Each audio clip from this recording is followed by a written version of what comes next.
Welcome to this next installment of the 12 Principles of Permaculture.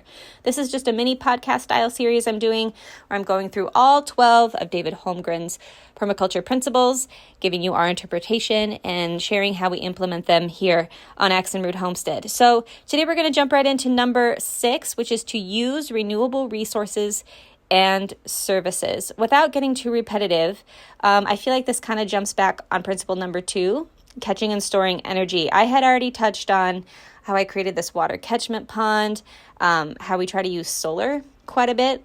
We use solar fencing for our animals.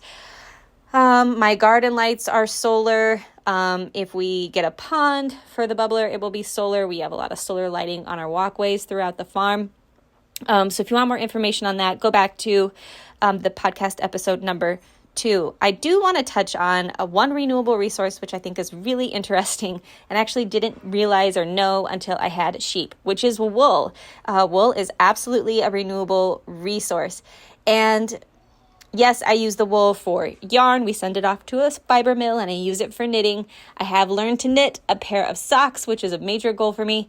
But something I didn't know until after I got sheep is you can take the seconds, which is basically any part of the wool that's been sheared that's not really good enough to send to the fiber mill. Could be dirty, have manure on it, what have you.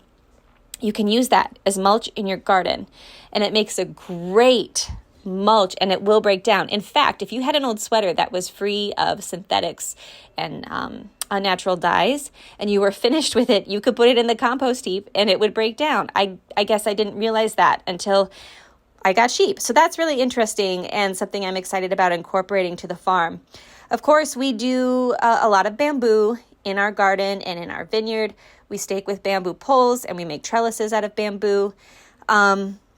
We compost, that's renewable, right? Because we have all of these animals, and as long as they're here and they're eating, they're going to be creating manure, which is something to be composted.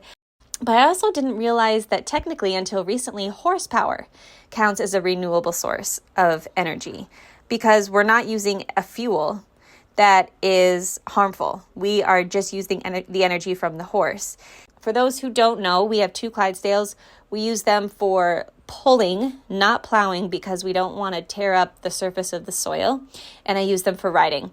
So they help me with pulling wagons. They pull a drag behind them with a teep flipped upwards. And this allows me to drag out manure.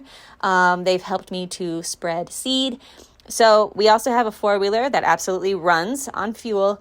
But I also really just like the human-horse connection that comes into play with horsepower. And I think it's a great bonding experience. It's exercise for them and allows these 2 horses in specific to do what they're naturally bred to do, which is to pull. So those are some of the ways that we incorporate renewable energy here at Axe and Root Homestead. Let me know if you have ways on your farm or homestead that you use renewable energy. I would love to hear. And we'll be in touch soon with the next episode on principle number 7.